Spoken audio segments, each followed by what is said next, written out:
Hey guys, it's Dani. Welcome to another Q&A episode. Today I will be answering some more of your questions in the comment section of these types of videos.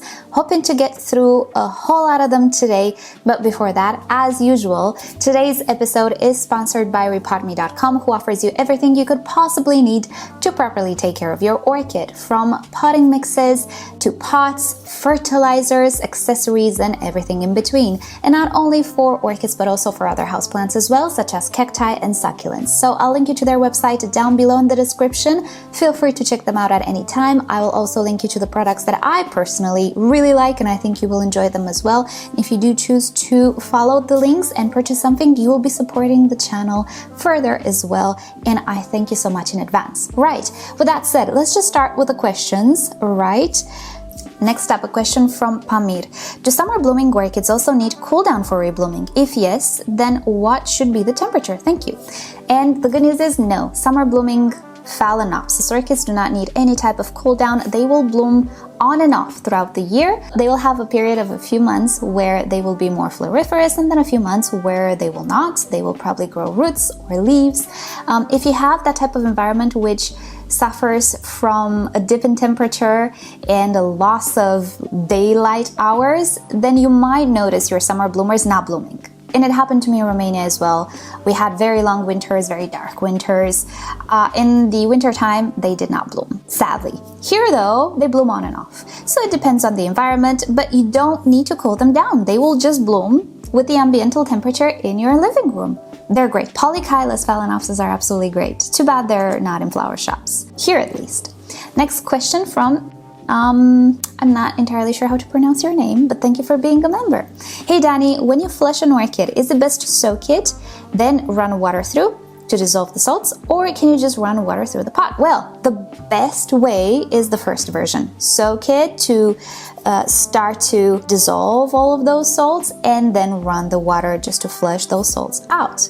But to save time, you can run water through the pot as well. I do none of those things. I don't flush my orchids. But if you have a case of salt deposits, or you feel like you might have over-fertilized a little bit that particular orchid and you shouldn't have to, and you just want to flush it well, if you have time, soak it 15 minutes, then dump all the water and run some clean water through the pot, and that is the best soak you can do. Absolutely. The more time you allow those salts to dissolve in water, the better. Next question from Denise. Is the vanilla orchid the only one that you can root from a leaf or stem? Yeah, a little correction there. You cannot root it from a leaf. It's not like a succulent where you can rip the leaf and root it. It's not even like the root itself has like growth points. No, only the stem has root points. So you need to make a node, let's say cutting. I'm thinking of philodendrons now. You can compare it to philodendrons, but it's not really. It does it have nodes? Let me check. Oh yeah, it does.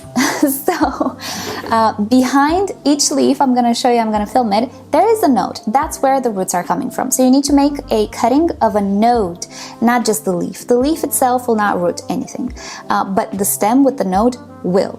And it's not actually the only one that can root with a section of the stem. Jewel orchids can do that as well. Again, you need to get a node. And with jewel orchids as well, you'll see where they have leaves, they will have a little bit of a node on that stem.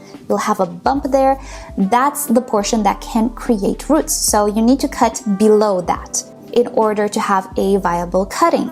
And I'm pretty sure if there are other orchids that are vine in nature or produce those type of stems, I'm pretty sure there are others that can be propagated like that, but I don't have in my collection others, I believe. I don't know others. If you know other orchids that you can propagate through cuttings, you can put them in the comment section. Phalaenopsis are not. No matter what type of clickbait video you might see, Phalaenopsis cannot be propagated through leaf cuttings. Next question from Parrot Play. Hi Dani, you were talking about roots growing outside of the pot in the videos and not to do anything about it. I plan on repotting my orchid that has a few roots grown outside or who grew outside in places that I will probably have to cut for the repot. They are in places that I don't think I can move. You said not to cut because of infection. What should I do? Well, you have to. I mean, what I think I was referring to is don't cut the aerial roots, especially if you're gonna repot them or put the roots inside the medium. Don't cut them because it's a place for infection. I also said when you cut away dead sections, do not cut into fresh root, cut into the dead section already. Because yes, if you cut into the fresh root and then you put it back in the medium, it can actually get infected. You can lose that root, or worse, you can get stem rot. I don't even want to say it out loud. It's horrible to have stem rot. So yes, as much as possible, do not cut those roots, just to limit the risk and possibility. But sometimes, yes, when we repot orchids, we will rip some of the roots. It will happen. Try to rip as few of them as possible. If you rip a few, that's okay. It's fine. I was referring to not doing it on purpose, like it's no one's business. Just pruning those roots and give them like a bob cut. Do not do that. Just do not. You are increasing the chances of having issues. But if you rip one or two, it's fine. We all go through that. It is what it is. Some of the roots will be broken. If you have a lot of roots on your orchid, the orchid will not really even feel much of it. You will not have dehydration issues. And if you want to save the pot and reuse the pot, I absolutely am a fan of that. You can go ahead and do it. And as far as how I do things, yeah, I sometimes rip roots when I repot as well. It happens. Next question from Connie Kate. How to manage limp wilted Phalaenopsis leaves? It is caused just by root problems. Can they be rehydrated?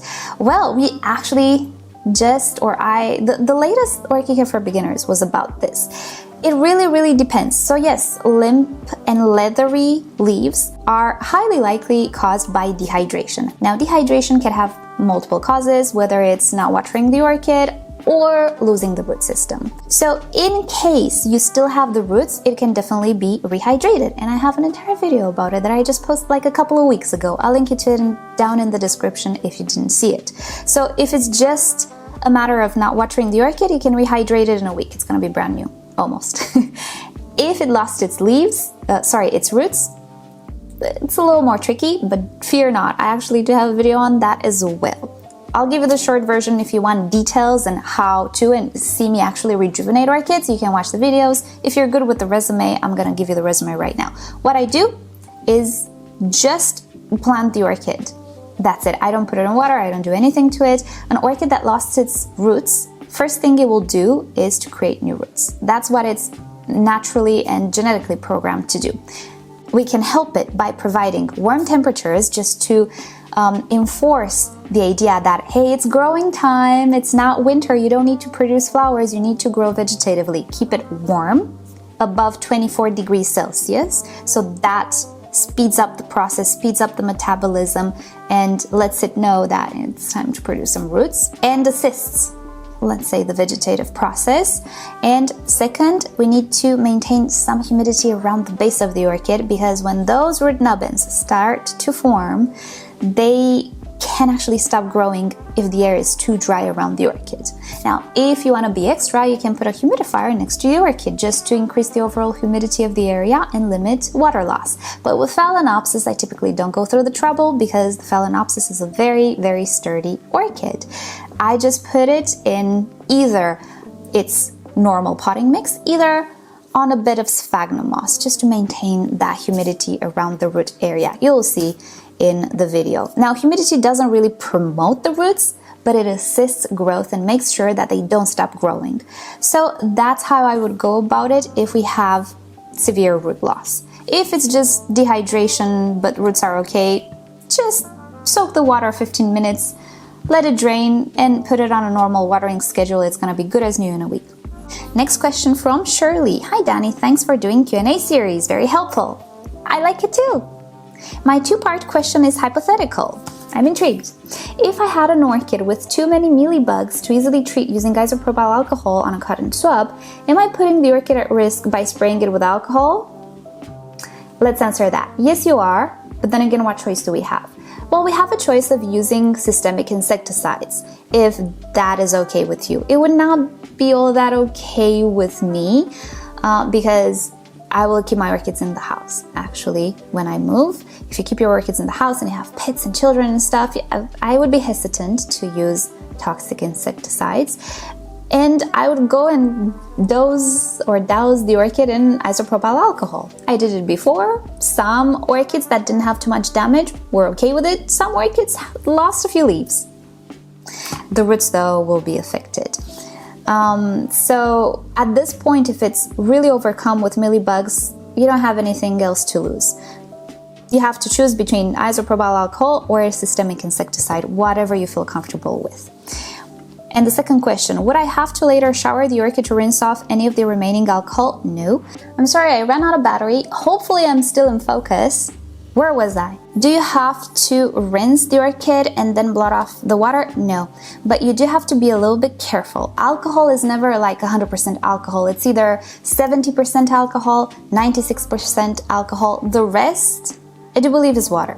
So yes, you can dose off the orchid, let the alcohol act a little bit, but then if you have pools of liquid, you should remove them. You should blot them with a paper, because even if you don't rinse the orchid, you will have some water left there after the alcohol evaporates.